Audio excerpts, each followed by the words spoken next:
We have the power. The body is so amazing. It's built to heal itself. It's not anything external. And you did a great job explaining that and showing how fasting plays into that role. Yeah. And it was brilliant. I loved it. Yeah, I was thinking about that. Like, we should maybe summarize for the people who weren't at KetoCon, let's do it. what we talked about, because I think a lot of it is conversations you and I have had. And I think the best place to start this Ask Me Anything is really around this idea of how deeply do you believe in your own healing? Dr. Mindy here. Your body is in a war zone. Different parts of the brain get activated depending upon how stressed you are. When you look at it from that inflammatory. It's interesting. I mean, that has some merit to it for sure. And you can't control everything. Fancy. And what about a woman who is not pregnant, but she's aiming? Mindy, we're back at it for another podcast. Here we go. Third time? Third time doing this format, Ask Us Anything, but we've done many more interview style podcasts. Yeah. And today's a cool day because we just spoke at KetoCon together. Agreed. We shared the stage, and I got some great feedback from I it. did too. I did too. It's really funny because everybody said, I can't believe you guys have never done that before. Same. So many people said the same thing. Like, they thought we've done that for 100 times together, right? I know. First time we actually shared the stage at the same time, although we've shared the stage together. Yeah. This was special. We went really over it. cool. We kept to our time. Yeah. Good job. The fact that we kept to our time was the one that I was like, wow, how did we do that? So We did. Yeah, but it's really cool. I think it's a perfect example of when you get around people who think very similar. Yeah. It's like you're speaking the same language, and so it just flows out of you effortlessly. Exactly. We're aligned with that together. It's the message was overall like, we have the power. The body is so amazing. It's built to heal itself. It's not anything external. And you did a great job explaining that and showing how fasting plays into that role. Yeah. And it was brilliant. I loved it. Yeah, I was thinking about that. Like, we should maybe summarize for the people who weren't at KetoCon, let's do it. what we talked about, because I think a lot of it is conversations you and I have had. And I think the best place to start this Ask Me Anything is really around this idea of how deeply do you believe in your own healing? Because you and I are like out there on content, always like, okay, here's what your blood sugar number should be. Here's what your ketones, this is what you want to do, like all the hacks. But at the end of the day, none of those hacks will work if you don't actually believe your body can heal itself. So you said something interesting in the story you shared at the end that I thought was really, really profound that we're not discussing enough. It was a study done where the doctor believed. Mm-hmm. What I heard was the languaging the doctor used was empowering, and then the patient believed. And the combination of those three things got the best result. Yeah. Can you share that again? Because I think that's something, it's like a synergistic team coming together for a person's healing has to have the mindset in order and in place in order for the true belief to happen inside the body. It's so true. So that's where the placebo effect, where it originated. World War II, the American soldiers were getting bombed, and they were really beat up. I mean, bullet wounds, arms and limbs blown off, and they were entering the medical tent. And there was a doctor, Dr. Henry Beecher, working that specific medical tent, and they were giving these soldiers morphine, which makes sense because it would help calm them down and stabilize them so they didn't go into shock and die. So it stabilized them enough for them to transfer them to a hospital and save these soldiers' lives. But they ran out of morphine at this specific tent. So one of the nurses saw that. She didn't really know what to do. She ended up grabbing the syringe and putting saline solution, salt water. And she told Dr. Beecher, I'm giving you more morphine, give this to the soldier. So he had the belief that he was getting morphine from the nurse. And he transferred that belief to the soldier saying, I'm giving you morphine. You're going to feel better in a matter of seconds. And it was just saline solution. And they all survived. They didn't go into shock. They stabilized them, even though it was not even morphine. Yeah, and that's crazy. Where Harvard wanted to study what happened, and that's where the placebo effect originated. So that's what my takeaway when I heard that was, it is so important that the healthcare people, your healthcare team, has 100% faith that you can heal. So for years, I've been saying we need to put a tribe of people together. Yeah. Like, you need to look at, like, I did this when my kids were little. I had a very conservative doctor down to like the energy crystal, like woo-woo person.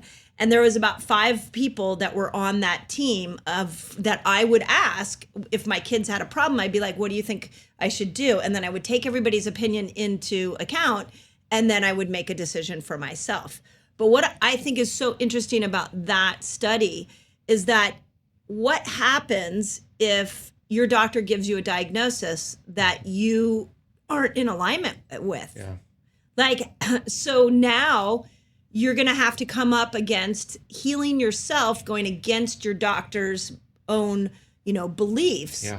It's really important. If you choose to do that, you got to totally cut out whatever that doctor said, because you don't want that in your mind, because that will affect your healing. 100%. And that's happening all the time. Yeah. You need this drug because your body is too weak to produce this hormone. Right. Or you have cancer, so you have 6 months to live. Like, this is the opposite. It's the same effect of how the placebo works, but it's the opposite in a nocebo effect. Yeah. So it's a negative version of that placebo effect. And it's just as powerful as the placebo effect. And doctors do it all the time without realizing what they're doing. They're pretty much playing that role of transferring their negative beliefs to their patients. Yep. And we know the body is built to heal itself. We Yeah. know people who've had stage 4 terminal cancer go on to live many, many years from that point of diagnosis. And Yep. that takes a strong grit and a strong belief in the human body. Yeah.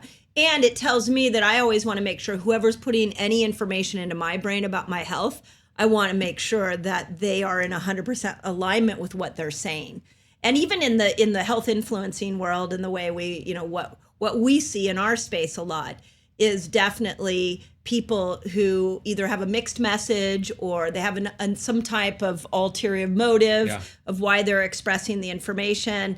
And all of that comes into play in our own healing. So I just love that, because I felt like, God, that's really, really cool to think about who is overseeing your healthcare and what is their mindset, not just what is your mindset.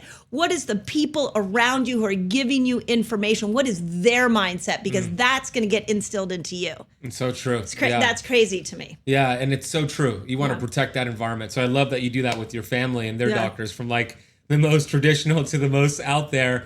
You get all the data and then you kind of synthesize, what makes sense, and you apply it. And I think that's what we should do with our health and all the information out there. And I love what you said today, and then we'll get into the first question. Yeah.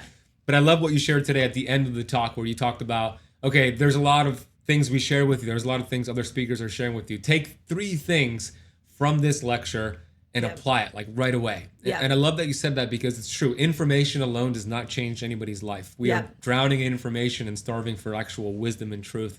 But it's the application of the right information over a period of time that's going to change their lives. So I love that you said that at the end of the talk. Yeah, I don't know if you've ever, even after a podcast like this, or when you've been like at a conference, there's so much information. You feel so empowered, and then you get home Monday and like everything falls apart. Mm-hmm. And that's why I just learned to just pull a few things and focus on those, master those. And then you can go back to your notes, 90 days later, and then master something else. Yeah. But we have to chunk health down. Otherwise, it just is too big of a task to take on. Yeah, I love that. Because you're just going to be like, okay, where do I start? You have like 73 things to do, but where do you start? That's right. So you master a couple of things, and then you habit stack. So I love that. Yeah. So, all right, you ready for the question? I'm ready. Okay, ready. I'll throw one out you here. This is actually relevant to what we're talking about. So it's a question about, can being in a chronically stressed condition or state cause cancer inside of the body? Ooh. I'll let you start there. So the answer to that is an absolute yes, but it's not just cancer. It is chronic disease. So I can tell you that I feel like I'm coming full circle with my understanding about the priorities that the body needs in order to heal. And I say full circle because I would say about 10 or 15 years ago, I felt like stress was like really at the high. Like everybody's got to handle their stress if they want their body to heal. But then in the biohacking world, we have all these cool things like fast, you can get ketones, you can hop in a hyperbaric oxygen, you can do red light, like all these hacks that work so well that they almost bypass stress, like the stressful effects of a high pressured life. But I say I've come full circle because I feel like now, no, you can't get yourself completely well if you're not managing stress. That has to be a part of everybody's healing plan.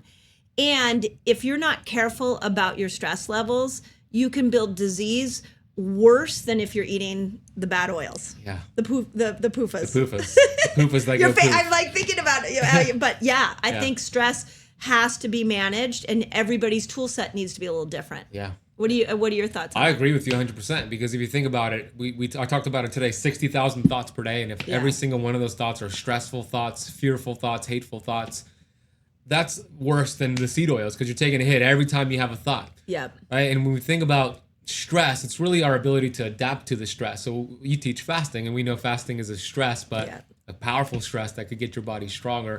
So I don't know if it's really about eliminating stress as it is as adapting to the stress or looking at it differently. Yeah. When we could see things as on the way versus in the way, and we become grateful for the most challenging moments in our life, that's when we start to become victorious. But I do believe stress can cause cancer, cause all these conditions. And I remember when I interviewed Dr. Erin Lee Keneally, I said, I know cancer is multifactorial. We could all agree to that. There's so many different things, heavy metals, seed oils, sugar spikes. Yep. But if there was one thing that you would say is the leading cause that would, fill that stress bucket and trigger bad cancer genes out of all the things out there, what would that one thing be? And she said, trapped emotions.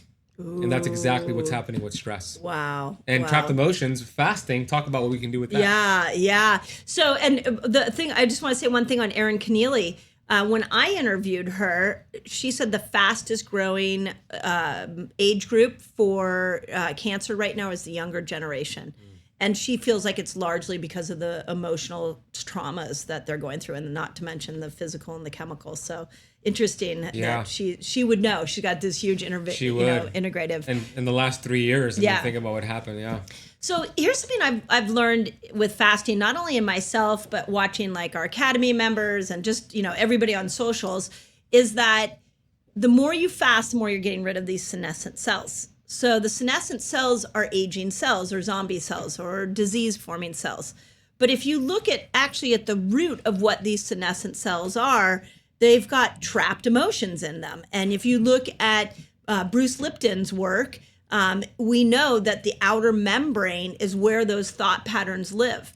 So I've been thinking a lot lately about, can you use fasting to get rid of these senescent cells that not only help you slow the aging process down, but actually help you long-term change your thought patterns? And I've come to the conclusion that I strongly feel like the answer is yes. Now, here's the caveat.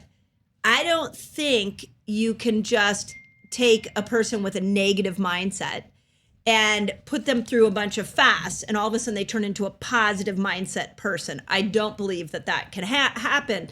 But if you take a person that's really working on their mindset, they're really trying to change their thought patterns, and you teach that person how to build a fasting lifestyle, which with each fast, especially the longer fast they go in, when you get the dumping of those zombie cells, you're getting the dumping of the old thought patterns, and now you're thinking the new thought patterns, and over time the brain changes much quicker.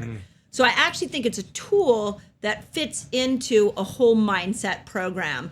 We can't just throw a fast at it and think that our brain's going to become positive. I agree. No, I love that. It's so fascinating and so wonderful. And I agree with you. It makes sense to me. We don't talk about it enough with fasting. I don't even think we talk about the spiritual part of fasting enough. Yeah, that's true. And it's in every religion out there. Absolutely. It's the only thing they agree about. Right. It's the only thing, right? Fasting. Yeah.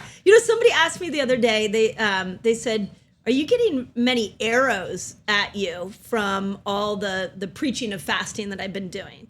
And I thought, no, I'm not. And I realized that I think that it's twofold. One, fasting is one of those things that it has so much science right now. It's hard to refute it. But the second thing is everybody who's successfully built a fasting lifestyle feels the difference.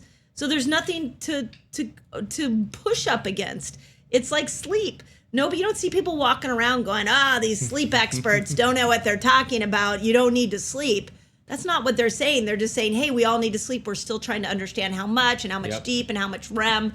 So it's a really interesting when you start to think about it. The more I study it, the more I'm like, why isn't everybody fasting? Everybody needs to be fasting. 100%. Well, you're on a mission to make that happen. Trying to make that happen. You're making it happen. Yeah, exactly. You want to do the next question or me? Or? You do it because I don't have the list in front of me. So you're going to have to be the question. I have the screenshot from my Instagram, but I think we have a list too. So okay. But you can answer this one. You answer it first. All right. So the question is, how do I control appetite and cravings during fasting? Not just the hunger, but a really strong desire to eat food. So this person's experiencing a lot of cravings during fasting. I'll start and then I'll lead it to you. I'm curious to see what you say. Yeah, they're just not fat adapted yet, it sounds like, right? Because we know that when they go into a fasted state and glucose drops in their brain, the brain could panic because the ketones are not there, and then it'll send signals to the body to go get some carbs and let's fulfill that desire to get glucose back in the brain. Right. So they might be doing a little bit too much fasting too soon. They might want to scale back that fasting muscle, maybe add a little bit to more healthy fats, do some variation of low carb. It doesn't have to be keto, but get the body familiar with burning fatty acids. And then when you go into that fasted state again, maybe those ketones can now get produced by the liver, and then it'll tell the brain, like, you're okay. Like, these are ketones. We're here for a reason. The liver's got you. You got body fat. Yep. So I think that could be one thing, and then maybe an electrolyte loss could be happening as well, and that could be a signal. Go get food because you are low on electrolytes. Those would be the two things that I would identify. What would you add to that? Do you use fasting? I like to use fasting like as you can pulse into a ketogenic state and then pulse out, and then pulse in and pulse out. And if you do that each time you go into this ketogenic state, it's healing something. So if you get into there and all of a sudden your cravings go up, my thought pattern is, okay, hang there as long as you can hang there, and then dip back into food, and then go back again. And each time you go back, it gets easier and easier, much like the gym. You know, the first time you go to the gym and you haven't been in a while, it feels horrible. But each time you keep going back and pursuing that, it gets easier and easier. I feel like that's the same thing with cravings. Yeah, I love that approach too. Yeah, for sure. It's like a muscle, like you said. Yeah, just a muscle. So is keto, right? So is getting fat adapted. It's a muscle. Fasting is a muscle. Yeah. And I love what you said in the past. There's no such thing as a failed fast, right? It's like people think, I have only fasted 14 hours and I'm such a failure. And truth of the matter is nobody's a failure, first of all. There's no human that is a failure. But there's a victory in that. Maybe you could share a little bit more about how every fast has its benefits. Yeah, because you're putting it's just like every sleep has its benefits. You're putting yourself in a healing state. You can't fail when you put yourself in a healing state. So let's say the healing state you wanted to put yourself in was a 72-hour fast, and you only went 24 hours. Okay, you still put yourself in a positive state. Yeah. So don't get mad at yourself. Just go, okay, next time I'd like to see if I can do that a little different. And I think that's really why the art of fasting is really important to understand. You're not supposed to fast like everybody else. You're supposed to find your rhythm with it. The other thing I want to say on the craving thing that I think is really interesting is that when I would want to know what type of craving this person's having. So if they're having a sugar craving, when they go into the fasted state, that would tell me adrenals, because the adrenals are saying, hey, we need glucose, or even the thyroid might be saying, hey, we need more food, we need more carbs. And so it would be a mirror to understand what you need to support. If that was the case, so let's say it was the adrenals, you would then want to make sure you're adding more good fat in, more protein, so you're stabilizing your blood sugar when you're in your eating window, when you're in that sugar burner state. If you have a thyroid problem, you might need to eat more calories. Definitely, that's the one place I find calories come into play is in the eating window. You got to get at least 1,200 to 1,500 calories in an eating window to support healthy thyroid function. Got to feast. So you got to feast.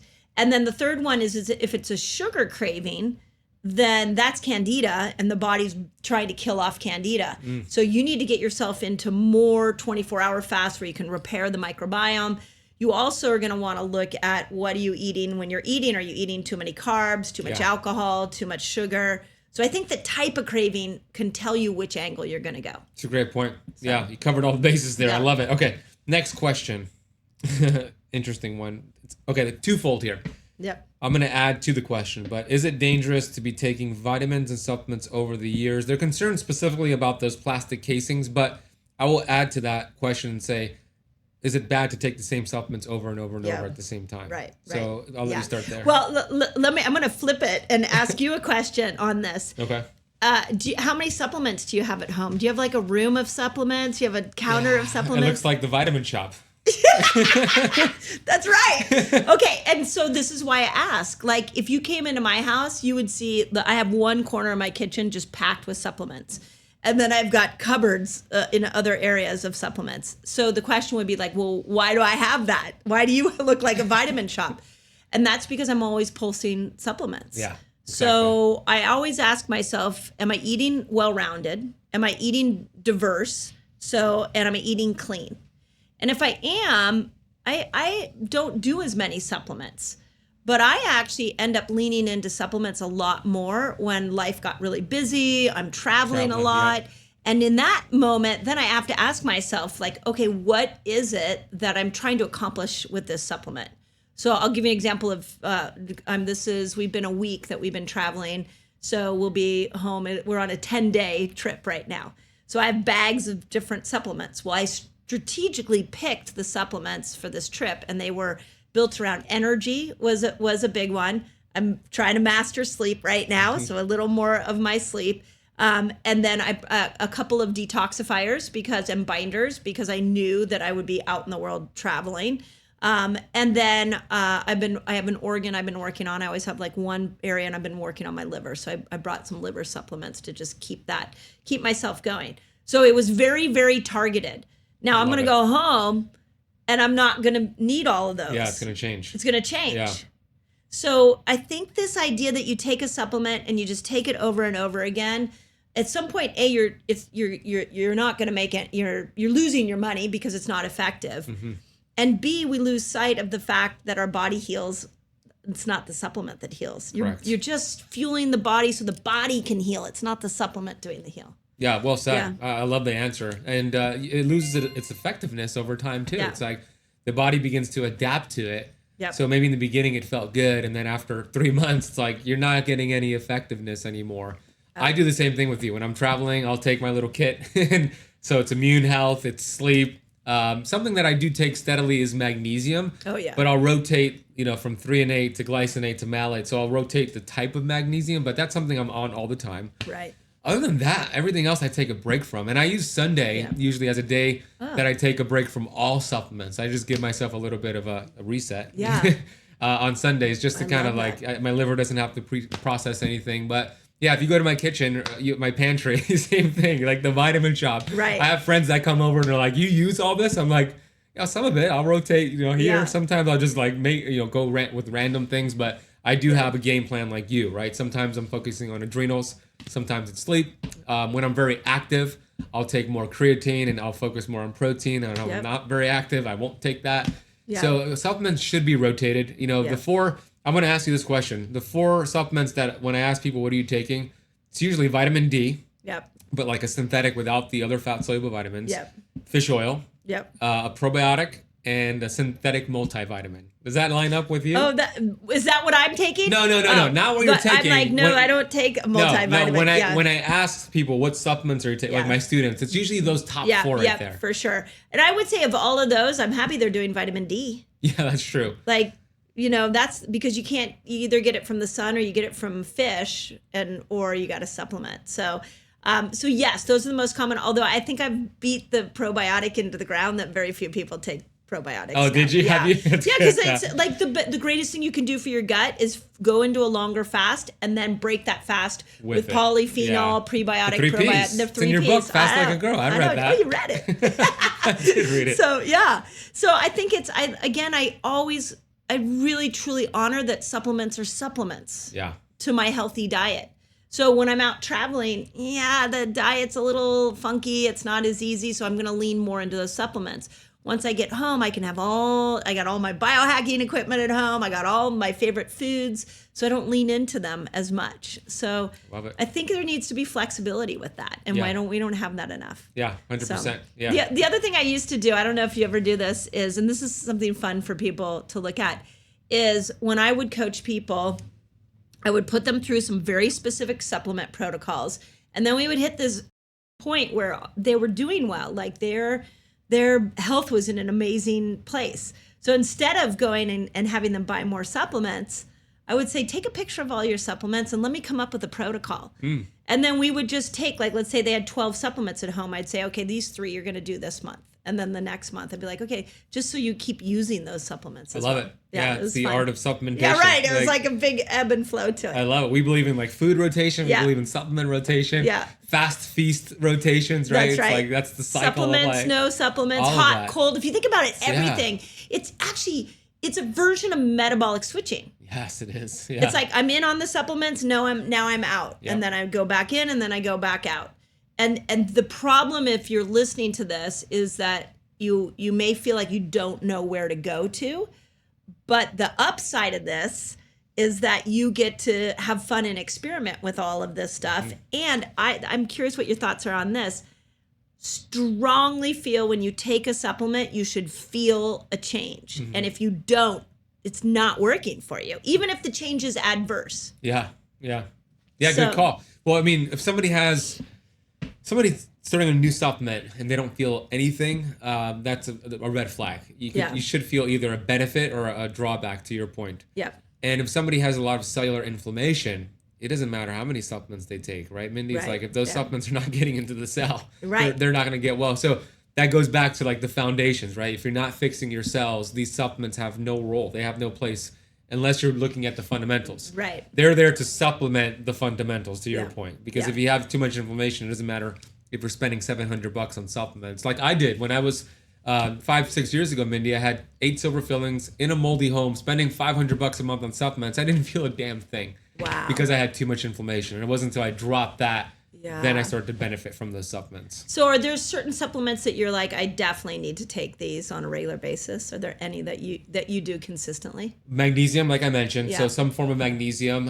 When I have my what I call keto flex days, higher carb days, Yeah. I like taking something that helps with the postprandial glucose, so like apple cider vinegar Okay. complex. Do you do it or- afterwards? I'll do it before. Before. Yeah, I'll do the apple cider vinegar before, like a Yeah. dihydroberberine if I'm going to do a very high carb. Okay. Not all the time though. Sometimes I'll just eat the carbs without that. Yeah. Ion, gut health is a big. Yeah, it's me in too. there, and then Yeah. something that's going to support the membranes, whether it's like, I don't want to mention too many products, but the supplements out there that support membrane health, Yeah. plant-based omega or some sort of healthy fat. Yeah. What about you? Yeah. So I'm working on bringing my vitamin D up. So I'm doing vitamin D every day. I do ion biome. Come to Miami. Yeah, right. Mine's like 72. I know, and maybe that's the problem. California has had so much rain Yeah, right now, right. but yeah, maybe that's it. I need to walk around in my tank top and Yeah, just shorts come down in to South Miami. Beach with me. I'll work on that next year. But then ion biome for sure. And then I would say the other one that I'm really playing with are both minerals and aminos. Yeah. And the reason that I'm playing with those two is that they're precursors to not only make hormones, but they're precursors to make neurotransmitters. And you've heard me talk a little bit about this. My new passion of research is understanding that as women lose our sex hormones, those are precursors for dopamine, serotonin, GABA, and glutamate, and even acetylcholine, which is important for cognition. So if I've already lost, as a 53-year-old woman, I've already lost these precursors, these hormones are going down, and I want to keep my moods up, so I need to be able to keep these neurotransmitters at their best, then I better make sure I keep my aminos and my minerals up. Yes. Yeah.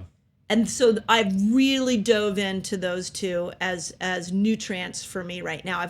If you came into my kitchen right now, most of the supplements I'm working with are high in aminos or they're high in minerals. I love it. And just playing with that because I don't want to lose my neurotransmitters as well. Plus, I mean, the aminos are so important for building lean muscle. And Right. most people, not just women, but I've seen people in my group, they don't get enough protein. They're in a chronic protein deficiency. Yeah. So just covering the bases with those aminos is a good idea. Do you get a gram of protein for every pound of body weight in you every day? No, I don't.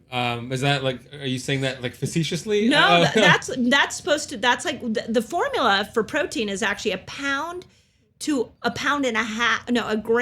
gram and a half of protein for every pound of body weight that you want to be. Yeah, right. So that's what I tell my students. So 1 gram of protein per pound of your ideal body weight. So Yeah. I'm at my ideal body weight, which is 180 pounds. So I don't get that every day, but I'm okay with that because it's okay to be in a protein deficiency and get more autophagy. You know this, to get more autophagy, right? So, but I tell my students, most days you want to aim to get that, But if you're having trouble because you feel like it's just too much protein, some people don't have enough stomach acid that sits in their gut. Right. Make sure you're taking some essential aminos to fill in those gaps until you get there. But what do you? Yeah, I mean, it's a dilemma because I will tell you again, as a 53-year-old woman, I'm really working on muscle and increasing muscle. As you move through menopause and that switch of production of sex hormones goes to the adrenal glands. If the adrenal glands are overworking, which mine were in my 40s, I'm again back to the mindfulness comment, then all of a sudden the adrenals will start to break muscle down to get the nutrients they need to get those amino acids. So a big thing I noticed throughout most of my 40s is how hard it was to build muscle and how much I lost muscle. And yet I was doing keto, I was fasting, I was paleo for a long time. I was doing all the right things. So what I've been doing now is really going in with protein cycling. So not every day, but I try to do 30 grams of protein, and then a couple hours later, I'll do another 30 grams, another 30 grams. I'll do that maybe 3 to 4 days a week. And then I'm doing a ton of aminos, trying to keep that muscle up. And it's working. I feel like I'm back at 53 gaining muscle again, but it took that a little bit of effort, and I'm really protein forward right now. Yeah. A lot of protein forward. Animal-based protein, Animal-based right? Yeah, there's a protein, difference between that and plant-based. Yeah. I love that. Me too. I'm really big on it too. And it is a dilemma because, there's fasting. Of course, there's times for autophagy, but at that certain situation and age, it's important to get those protein ratios. Yeah.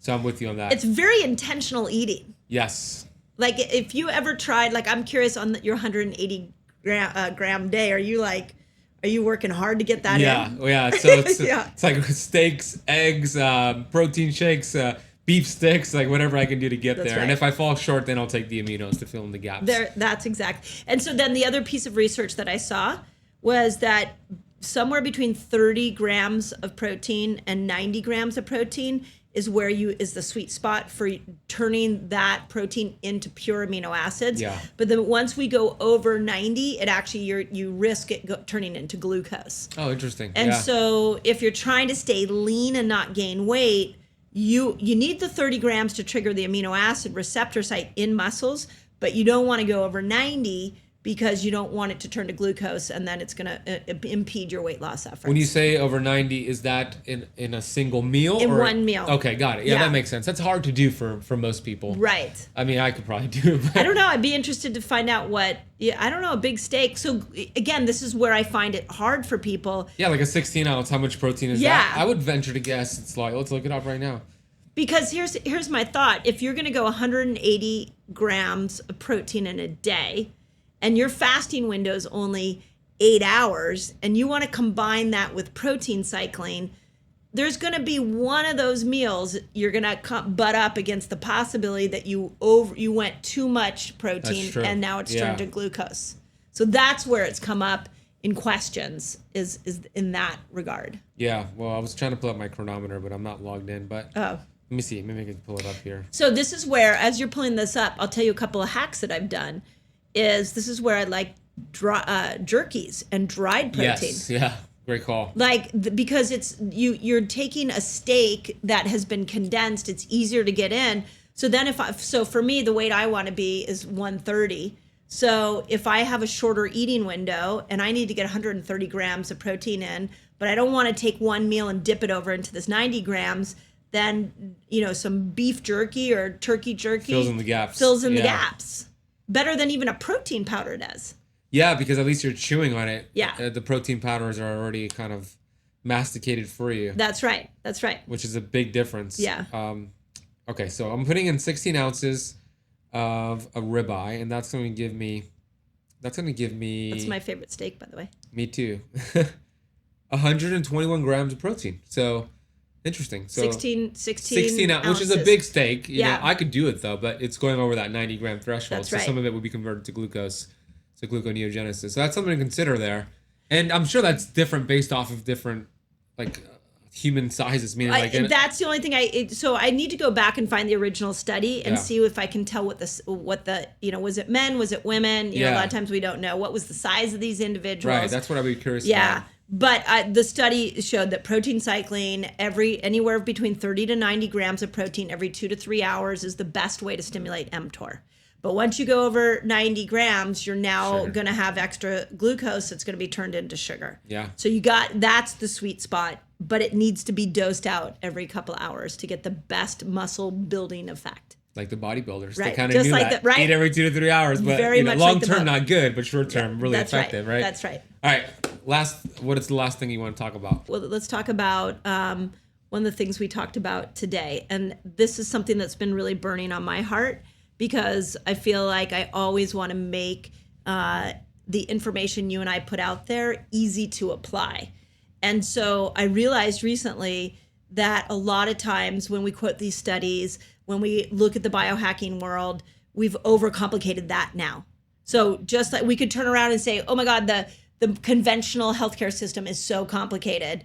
But now we're complicating the natural healthcare system and the biohacking world. Yeah. And so I've come to this belief that we have to come back to simplicity. Let me give an example. If you want to get into ketosis, your best way to get into ketosis is start fasting. Don't eat food.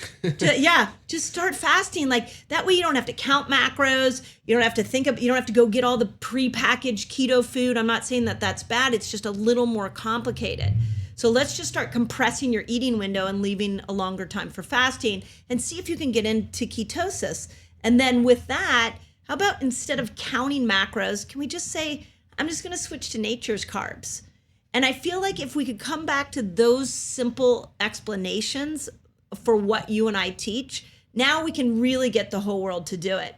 But the minute you've got to have some special, even MCT oil or some special, supplement or some special keto product to get into ketosis, we've now made it as complicated as the healthcare system is when they say, here's an antibiotic that will help fight a bacteria.